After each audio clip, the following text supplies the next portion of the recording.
Elon Musk has been trolled a lot for a lot of things. And I used to like him a lot, and over time I have grown to dislike him. I still think he's brilliant, but I've not been his biggest fan for the past 2 years. You, on the other hand, have said that to you it's not as much of a concern. You're fine with the way he's conducted himself on and off the public layer, right? Mhm. So you definitely believe in Musk's vision, and not just believe in his vision, you think he's being honest about what he's attempting to do. I, on the other hand, think he's basically a Trump, a megalomaniac, and worse than Trump because he's actually smart. So, do I believe that he wants to make this a town hall and ensure freedom of speech? Bullshit. No.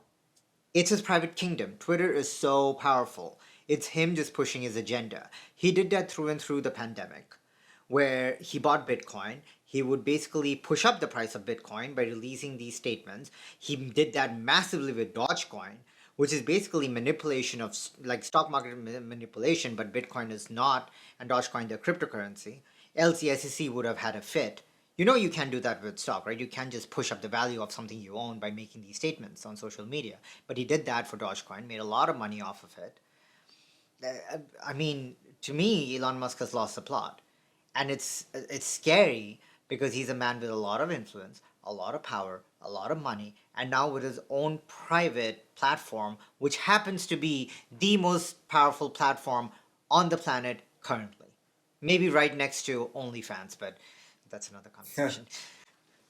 that's not this conversation. I think no, you're right about the line that has been given as it being the town hall may not be exactly what it turns out, or it ends up being What in does the he future. mean by that? Let's clarify that. It's it's not unknown to most people that most of these tech companies tend to lean left with their because they're set up in San Francisco. Yeah. A lot of them are California based. So the way that they're moderated as well, in many ways, they lean a certain way. Mm-hmm.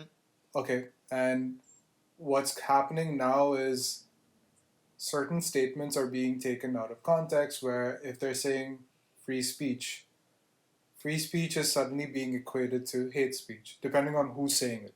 Yes. So if you're someone who is, maybe heavily on your political beliefs are extremely liberal, anything that is against that in any way is considered like, no, you can't say that, Yeah.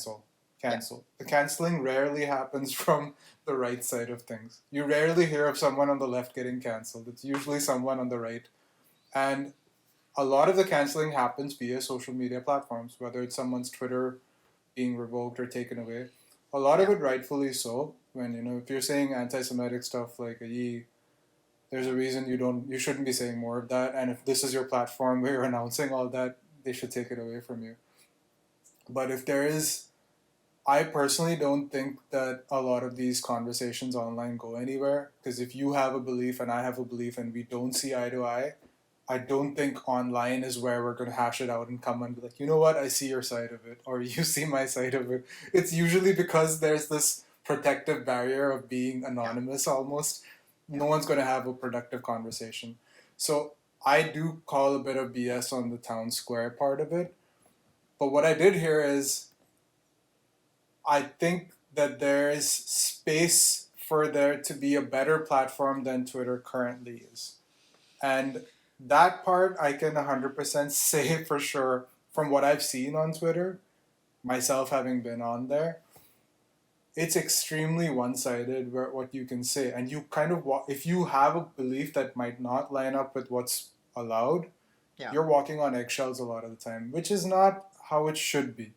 That's why platforms like Parler exist, where people are basically who have a different, and mind you, even platforms like Parler are moderated. They're not you can it's not a free for all Yeah. where, but a place like Twitter, it's heavily moderated, and it's more who's heavily moderating these sites that determines what is allowed. And we've talked about this before with how your AI is already determining what you should be looking at on your feed. Yeah. You might not even get certain stories because your AI has decided that's not relevant to you. Yeah. And a lot of what's being put through on platforms like Twitter or Facebook, the moderation also controls the AI. There is some amount of that, the programming that's going in to show you certain content is also, it's not unbiased. There is a Okay. bias that exists Towards who? Which side of it do you think towards, is more biased? Towards the right or towards the left? Or do you I think it think that, depends on the conversation? I'm just saying it's catered to you. Okay, so the way the algorithm is distributing the content. That's what you're talking about. Right, right. The way it's being distributed, the type of content that's Yeah. available. I mean, So if you, that's for if any platform, right? Even YouTube will show you what you want to see. It'll show you more of the same thing. If I say, "Oh, Canada is bad," it's only going to show me videos where people are trashing Canada. So it literally just throws more at you what you're already looking for. and that's what, if you have that sort of an algorithm working on a place where you're supposed to be having discussions or discourse of any kind, you'll never see the other side. Yeah, fair. And so there's never going to be common ground. There's not a space for that to happen online, at least right True. now, Yes, right? So agreed. that's at least hypothetically what he has said is the statement. But what I personally believe is also happening, and he's in fact said this out loud, is, have you heard of the company WeChat in Yeah, China? yeah, yeah. So WeChat is the one stop for all For services in everything. China. Everything, payments, videos, social media like Twitter. It's their Twitter, Yeah, Facebook, PayPal, all all rolled rolled into into one. one. Yeah. I think that's the plan. I think that's the play. I think Twitter already has its user base. I think all this that's going on around, that's why I think he's playing a game where he's not even concerned about all this stuff. So I agree with you on that. All this fluff about free speech, left, right, I don't think the man cares. He's in it Yeah, for that agenda. I don't, we live in a capitalist country, at least in the US. fair. I don't, anyone who's doing that to make money, whether it's a Facebook or a Google, no one's out there to benefit anyone socially. That's the agenda. Yeah. Right now, Twitter makes a lot of its money off of ads. It's not profitable. It's probably the least profitable of all the tech companies that are main, the big six or four, five or six tech companies Yeah. out there in terms of earnings. Yeah. So this guy has a plan as far as like how to flip that. I don't think he cares as much about the discourse and all that. He will have obviously people who will take care of that and will try and make it so that most people are happy. But Twitter is now a private company. He doesn't have to Yes. make everybody happy. He can do what he wants, how he wants it. People who don't want to be on the platform will leave the platform. Yeah. But he's obviously got an idea for what Twitter can be. And mind you, I found this part really funny. The people who are actually going to benefit the most from these controversial people coming back online are the opposition side. And when I read that, I read an article about this and I was confused. I'm like, why would anyone, if you're a liberal Yeah. reporter or you lean left in your reporting and you see Trump is let back on Twitter, isn't that's not the aim? Like, you probably wrote a whole bunch of stuff to try and get this guy off Twitter or banned. You put out Yeah. the articles that showed that he was saying all these things that are wrong. But you've also lost now your source of entertainment or your source of that fodder that you had stuff to write about. Yeah. You rarely see them write about Biden. If you're a left-leaning reporter, you're mostly going to be focusing on the other side. Now, if your main guy, like a Trump, is suddenly off the platform and doesn't have a way to say stuff, you actually are missing out on content.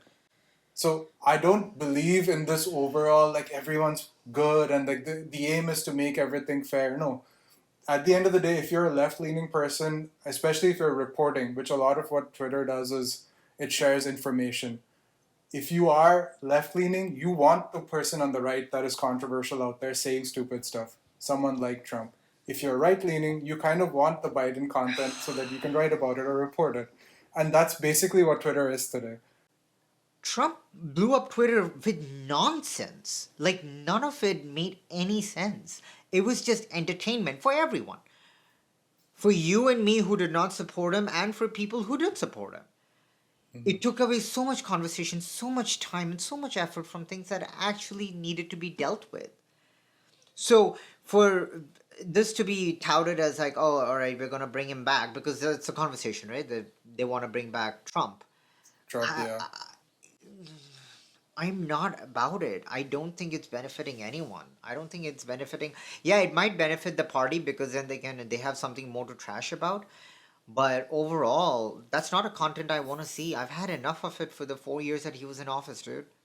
But that's the thing they're saying is it won't benefit his own party. It's his own party don't want him back on Twitter Nobody wants him because back of on all the Twitter. stuff he was saying. Just trash. It's the other side that want him back because now it's all Biden content all the time. Biden forgetting his words, Biden not knowing what to say, Biden Biden's forgetting just old. names, Yeah. right?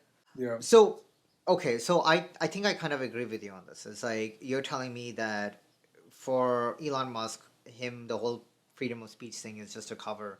Overall, I think he is a capitalist at heart. He is an entrepreneur, and he's basically buying a huge user base. That's all he's doing. Everyone's talking about the freedom of speech stuff because that is controversial, but I think he's above that stuff. I don't think he, unfortunately, it is a position of power. He should have an opinion, but people have assumed that he's leaning one way over the other, and I don't think he cares.